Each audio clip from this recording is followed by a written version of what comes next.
Hello everyone, welcome to Hindi रोचक कहानियाँ channel. आज की कहानी है तुम्हारा पति अब मेरा है।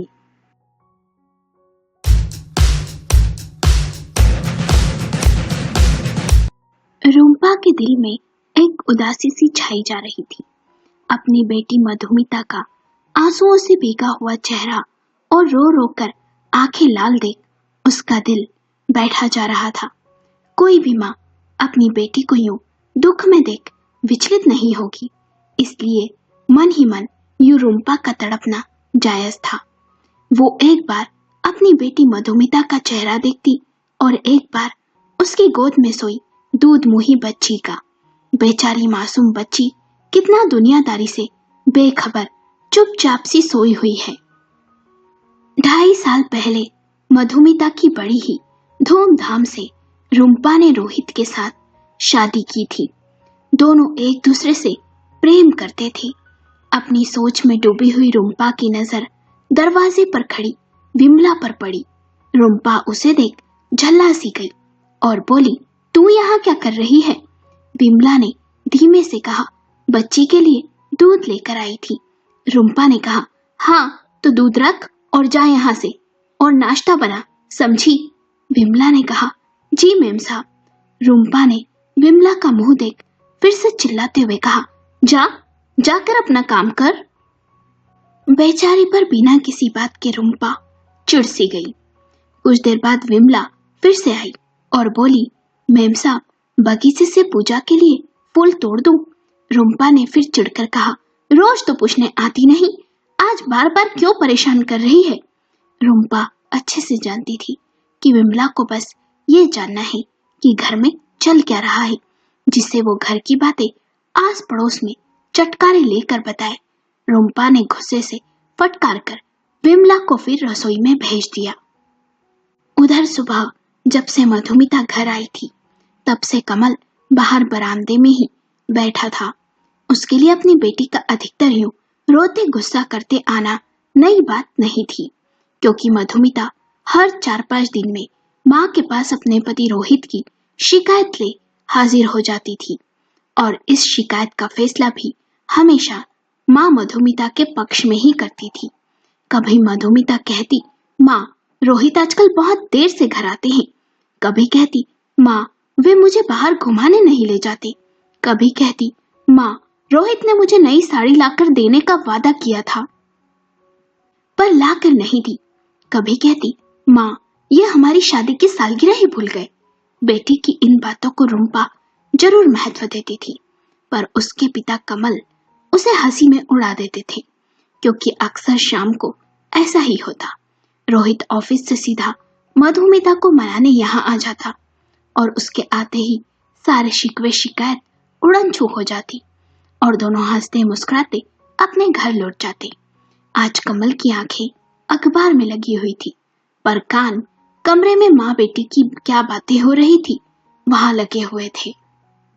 मधुमिता ने रुम्पा से कहा, माँ अब ये मत कहना कि झगड़ा बेटी तूने ही शुरू किया होगा, या तुम्हें रोहित को समझना होगा। मैं अब उस घर में एक कदम भी नहीं रखूंगी। मेरे प्यार में ऐसी कौन सी कमी रह गई माँ, जो रोहित को पराई औरत के साथ? मैंने खुद अपनी आंखों से उसे एक औरत के साथ बाजार में घूमते देखा है और फिर गाड़ी पर बैठ कहीं जाते हुए भी देखा है। माँ मैं रोहित को बहुत प्यार करती हूँ, उसके बिना जी भी नहीं सकती। बेटी की बातें सुनकर रुम्पा मौन थी। कमल रुम्पा के जवाब का इंतजार कर रहा था। सोचने लगा, क्या बेटी के सवाल का रुम्पा के पास कोई जवाब नहीं है? तभी रुम्पा ने चिल्लाते हुए कमल से कहा, कैसे पिता हो तुम? यहाँ बेटी का रो रो कर बुरा हाल है और तुम हो कि उसे कुछ कह भी नहीं रहे हो। अरे कम से कम सहानुभूति के 2 शब्द ही कह दो। कमल ने देखा रुम्पा की आंखें नम थी और गला भी रुंधा हुआ सा था। कमल ने रुम्पा का हाथ पकड़ कहा, सुनो, कुछ देर यहाँ बैठो और अपनी बेटी को अकेला छोड़ दो। इस समय मधुमिता बेहद परेशान है। समय हर समस्या का हल ढूंढ लेता है, समझी? यह कहकर कमल फिर अखबार पढ़ने लगा। कमल की इन बातों से रुम्पा विचलित हो उठी थी। रुम्पा ने कमल को घूर कर देखा और सोचने लगी कहाँ से लाते हैं ये इतना धैर्य। कमल को बिना देखे ही आभास हो गया कि रुम्पा उसे घूर रही है। तो कमल ने कहा, ऐसे क्यों देख रही हो? रुम्पा कुछ देर रुक कर बोली, कुछ नहीं, जो बात मुझे इतना विचलित कर रही है, आप उससे इतने अनजान कैसे बन सकते हैं? क्या सब कुछ समय के भरोसे छोड़ इतना निश्चिंत रहना चाहिए? कमल ने कहा, रुम्पा, कभी कभी जिंदगी में कुछ ऐसा घटित होता है जो इंसान के वश में नहीं रहता। इंसान कुछ नहीं कर सकता। ये कहकर कमल रुम्पा के मन को शांत करना चाहता था। रुम्पा ने कहा, तो क्या हम यूं ही हाथ पर हाथ धर बैठे रहें? रुम्पा बड़बड़ाती हुई अपने कमरे में चली गई। तुम आदमी भी कैसे होते हो? गंभीर से गंभीर समस्या को हल्के में ले मुंह मोड़ बैठ जाते हो। कमरे में जाकर रुम्पा पलंग पर बैठ गई और खुद से मन ही मन सवाल किया, तुम्हें सपने टूटने की आवाज नहीं सुनाई देती? क्या होता है अरमानों का बिखरना? कैसे किसी की दुनिया लुटती है, ये तुम जानती भी हो क्या या नहीं? रुम्पा अपने मन की आवाज सुन सोचने लगी कि आज क्या हो रहा है ये। उसे 25 साल पहले की गई गलती का एहसास आज उसे क्यों हो रहा है? तो क्या उसके किए गए कर्म की सजा उसकी बेटी को मिलेगी? अपनी गलतियों को याद कर आंख से आंसू बह निकले। अपने मन पर काबू करना चाहा पर विफल सिद्ध हुआ। समय ने उसे बीते हुए कल में धकेल दिया और वो उसमें डूबती चली गई। उसे याद आया अपनी माँ का गुस्से से लाल चेहरा। उस दिन जब उसने माँ को अपने और कमल के रिश्ते के बारे में सब कुछ बताया था तो माँ ने कहा था, बेटी रुम्पा, तू जानती है कमल एक शादीशुदा इंसान है। रुम्पा ने कहा, हाँ, पर यह कहाँ का इंसाफ हुआ कि कमल जिस रिश्ते को स्वीकार नहीं करता उसे बोझ की तरह ढोए, और फिर उसकी पत्नी सुषमा वो खुद भी कमल के साथ नहीं रहना चाहती है। माँ, रुम्पा की माँ ने कहा, बेटी, ये एक नाजुक रिश्ता है, कोई पतंग नहीं कि एक ने काटी तो दूसरे ने उसे लूट ली। कमल की पत्नी सुषमा क्यों ऐसा चाहेगी? कभी सोचा है तूने? एक पत्नी पति के साथ कब रहना नहीं चाहती? इसलिए नहीं कि वो उससे ज्यादा किसी और को चाहता है, बल्कि इसलिए उसने उसका विश्वास तोड़ा है, मर्यादा का उल्लंघन किया है। एक परिवार बिखरता है ना तो न जाने कितने सपने टूटते हैं, पता भी है तुझे? प्यार, जिस प्यार की तू दुहाई दे रही है वो प्यार नहीं, तेरा भ्रम है, वासना है। ऐसे आदमी कायर होते हैं, ना वे पत्नी के होते हैं और ना ही प्रेमिका के। प्यार में कोई इतना स्वार्थी कैसे हो सकता है? किसी के अरमानों की लाश पर तो अपने प्यार का महल खड़ा करेगी ना। एक दिन तेरा किया किसी न किसी रूप में तेरे ही सामने आएगा और तू पछताएगी। किसी भी निर्णय को लेने से पहले अच्छे से सोच ले, कहीं ऐसा ना हो कि इस तिरस्कार के दर्द को धोने के लिए तेरे पास प्रायश्चित के आंसू भी कम पड़ जाए। रुम्पा, मैं ये बात अच्छे से जानती हूँ कि तू इस बात को समझेगी नहीं, या तू जानबूझकर समझना ही नहीं चाहती। मेरी बात मान ले, तू एक बार कमल की पत्नी सुषमा से मिला। रुम्पा ने कहा, मैं क्यों मिलने जाऊं सुषमा से? मुझे नहीं जाना। तब रुम्पा की माँ खुद कमल की पत्नी सुषमा से मिलने गई। सुषमा को देख रुम्पा की माँ हैरान थी। सुषमा बहुत ही खूबसूरत थी। रुम्पा और सुषमा की क्या तुलना, क्या देखा रुम्पा में कमल ने? यह सोच रुम्पा की माँ स्तब्ध थी। रुम्पा की माँ ने सुषमा से कहा, बेटी, मैं रुम्पा की माँ हूँ, तू तो जानती है रुम्पा और कमल के बारे में। आगे वो कह न सकी। सुषमा ने अपनी पीड़ा छुपाते हुए नकली मुस्कान बिखेरते हुए कहा, आइए बैठिए। रुम्पा की माँ ने कहा, यह सब चल रहा है और तू चुप है। सुषमा ने कहा, तो क्या करूं माँ? सुषमा के मुंह से माँ सुन रुम्पा की माँ हैरान थी। सुषमा ने आगे कहा, प्यार कोई वस्तु नहीं जिसे चाहे जैसे भी हासिल किया जा सके या उसे पाने के लिए जान की बाजी तक लगा दी जाए। आखिर कोई तो बात होगी ना रुम्पा में जो उसने मेरे पति को मुझसे छीन लिया। रुम्पा की माँ ने पूछा, तुमने कमल से बात की? तो सुषमा ने कहा, मुझे उनसे कोई बात इस मामले में नहीं करना। कमल कोई भी निर्णय लेने के लिए स्वतंत्र है। प्यार किसी से झोली फैलाकर भीख में नहीं मांगा जा सकता, हक से दिया जाता है। जो छीन कर मांगा जाए वो प्यार कहाँ। आप परेशान ना हो, रुम्पा की माँ ने कहा। कैसे परेशान ना हूं? किसी की दुनिया को उजाड़कर कैसे अपनी बेटी की मांग में सिंदूर सजने दूं? सारा दोष मेरी बेटी का ही है। सुषमा ने कहा। आप रुम्पा को क्यों दोष दे रही हैं? ना मैं उसे जानती हूँ ना वो मुझे, फिर वो मेरी दुश्मन कैसे हुई? दोष इस समय का है, और जब अपना सिक्का ही खोटा तो दूसरे को क्यों दोष देना? पर मैं कमल को सजा देने वाली कौन होती हूँ? उन्हें तो अब माफी मांगने का भी मुझसे हक नहीं है। बहते हुए पानी को कोई रोक सकता है भला? वो कहीं न कहीं से जगह ढूंढ ही लेता है। सुषमा की कही बातें रुम्पा की माँ को समझ न आई। सोचने लगी कि पति की बेवफाई ने उसे विक्षिप्त कर दिया है, और मन ही मन फैसला किया कि वे अब कमल से बात करेंगी अकेले में।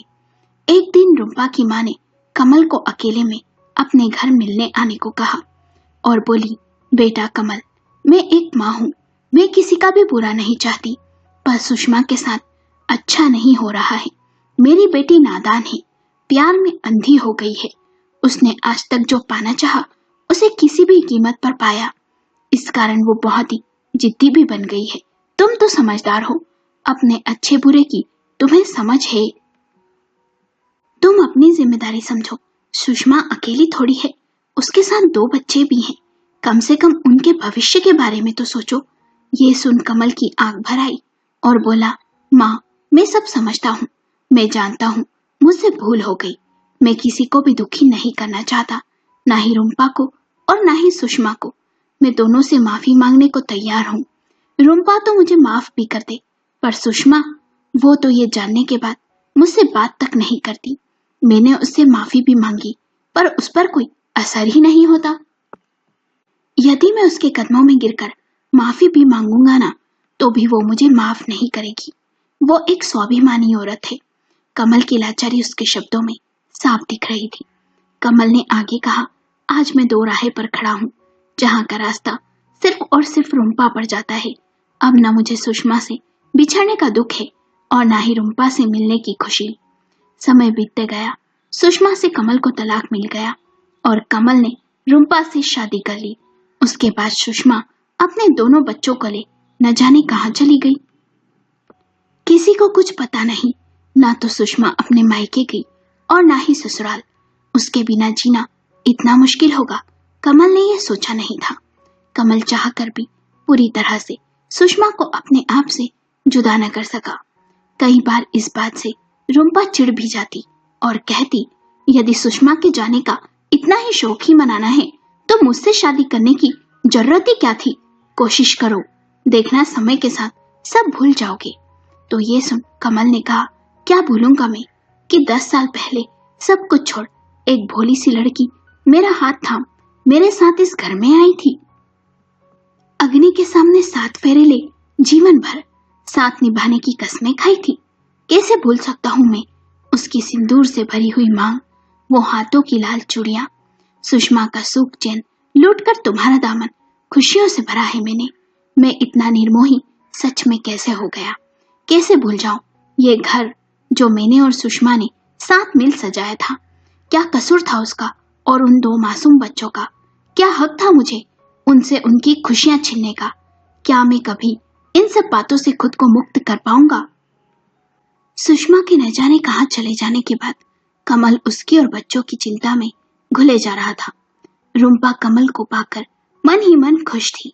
मन ही मन सुषमा से कहती थी, अब तेरा पति सिर्फ मेरा है। पर कमल की बात सुन उसके सारे सपने टूट से गए थे। रुम्पा ने कमल से कहा, क्या हो रहा है तुम्हें? संभालो खुद को, सच का सामना करने की हिम्मत रखो। बीता हुआ कल हमारे आने वाले कल को बर्बाद कर रहा है। कब तक अतीत को याद करोगे? उसके सहारे तो जी नहीं सकते ना। इसे एक बुरा सपना मान भूलने की कोशिश करो। कमल ने कहा, काश ये सब एक सपना होता रुम्पा, पर अफसोस यह हकीकत है। न जाने सुषमा मेरे बच्चों को ले कहां चली गई, किस हाल में होंगे वे? कमल का दर्द जान रुम्पा चुप रही। रुम्पा ने भी इस घटना को जीवन की सबसे बड़ी गलती मानकर स्वीकार कर लिया था। वो जान गई थी किसी की गृहस्थी उजाड़ सपनों का महल खड़ा नहीं किया जा सकता। फिर मधुमिता का जन्म हुआ, पर कमल मधुमिता के आने के बाद भी सामान्य नहीं हुआ। बेटी भी उसका मन नहीं बहला सकी। शायद कुछ पाने से ज्यादा उसे कुछ खोने का दुख था। कमल को दुखी देख रुम्पा तड़प सी जाती। एक दिन रुम्पा ने कमल से कहा, यदि सुषमा के बच्चों की याद तुम्हें चैन से नहीं रहने देती है तो हम सुषमा को ढूंढेंगे और उसके बच्चों को समझाकर अपने पास ले आएंगे। कमल ने कहा, नहीं, अब मुझ में इतनी हिम्मत नहीं कि सुषमा के सामने खड़े हो, और सुषमा के जीवन में उजियारा उसके बच्चों से है तो क्या उन्हें भी उससे छीन लूं? मैं ऐसा नहीं करूंगा, कभी नहीं। रुम्पा मधुमिता की परवरिश में लग गई और समय गुजरता गया। कमल उदास सा रहने लगा, पर मधुमिता के प्रति सारी जिम्मेदारी निभाता कमल नहीं चाहता था। जिस प्रायश्चित की आग में मन ही मन वो जल रहा है, वो आज मधुमिता तक पहुंचे। 22 साल बीत गए। सुषमा नाम का जख्म समय के साथ भर गया, पर निशान अब भी बाकी थे। 2 साल पहले एक खत आया। कमल ने उसे पढ़ा। वो खत सुषमा का था, जिसमें लिखा था, तुम्हारे दोनों बच्चे बड़े हो गए हैं। हर्ष पुलिस अफसर बन गया है और दिव्या बहुत बड़ी कंपनी में काम करती है। दिव्या अपनी पसंद के लड़के से शादी करना चाहती है। मैं जानती हूँ तुम्हारा दिल पिता की भांति अपने बच्चों को देखने के लिए तड़प रहा होगा। मैं तुमसे नाराज नहीं हूँ, मैंने तुम्हें माफ कर दिया है। तुम अपने बच्चों से मिल सकते हो। और नीचे नाम और पता लिखा था, साथ ही दिव्या की शादी का कार्ड भी था। रुम्पा ने कहा, चलिए हम उनसे मिल आते हैं। तो कमल ने कहा, मैं सुषमा का सामना नहीं कर सकता, उसका दिल बहुत ही बड़ा है।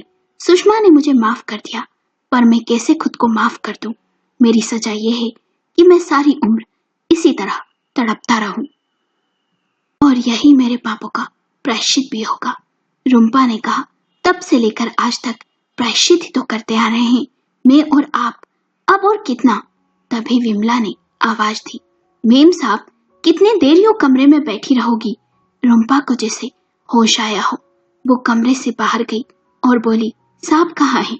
विमला ने कहा, रोहित दामाद जी आए हैं। ये सुन रुम्पा ने हड़बड़ाते हुए कहा, तू ये अब कह रही है? तभी रुम्पा को मधुमिता ने आवाज दी। माँ को देख मधुमिता फिर रोने लगी और बोली, माँ, ये रोहित यहाँ क्या करने आए हैं? कह दो उनसे चले जाएं यहाँ से, मैं उनकी शक्ल तक नहीं देखना चाहती। रुम्पा ने कहा, तुम्हारे पापा बात कर रहे हैं ना दामाद जी से, जो सही होगा वे वही करेंगे, बिना कुछ सोचे समझे निर्णय थोड़ी लेंगे। मधुमिता ने देखा, पापा के सामने रोहित सर झुकाए बैठा था। गलती हर किसी से होती है बेटी, पर जो अपनी गलती मान ले, ऐसा साहस बहुत कम लोगों में होता है। अपने किए पर रोहित शर्मिंदा है। वो मानता है कि वो राह से भटक गया था। उसे दुख है कि उसने तुम्हारा दिल दुखाया। किसी भी रिश्ते को समय देना चाहिए, एक पल में उसे नहीं तोड़ना चाहिए। माफ कर दो रोहित को, वो तुमसे माफी मांगने आया है। यदि आज वो यहाँ से चला गया तो शायद हो सकता है फिर कभी लौट कर ना आए। कहते हुए कमल का गला रूंध सा गया और आगे बोला, बेटी माफ कर दो, नहीं तो पछतावे के सिवा कुछ हासिल नहीं होगा। सब कुछ खत्म हो जाएगा, प्यार भी, नफरत भी, सब कुछ। मधुमिता अपने पिता की बात सुन हैरान थी कि पापा को आज पहली बार इतना कुछ कहते हुए सुना, और पापा रोहित का पक्ष ले रहे थे, पर क्यों? मधुमिता ने प्रश्न भरी निगाहों से माँ को देखा। रुम्पा भी कमल की बातों से सहमत थी और बोली, कुछ बातों को समझना जरूरी नहीं होता, जाओ बेटी माफ कर दो। मधुमिता ने रोहित को माफ कर दिया। रोहित ने अपनी बेटी को गोद में लिया और प्यार करने लगा। कुछ देर बाद मधुमिता रोहित के साथ घर जाने लगी। उसने पलटकर माँ पिताजी को देखा। रुम्पा और कमल दोनों मधुमिता और रोहित को देखते रहे जब तक कि वे आंखों से ओझल ना हो गए। दोनों की आंखें अचानक ही छलक उठी। दोनों को अपने किए का पछतावा था। आपको कहानी कैसी लगी, हमें अपने विचार कमेंट करके जरूर बताएं। यदि कहानी पसंद आई हो तो वीडियो को लाइक करें, शेयर करें और चैनल को सब्सक्राइब करें।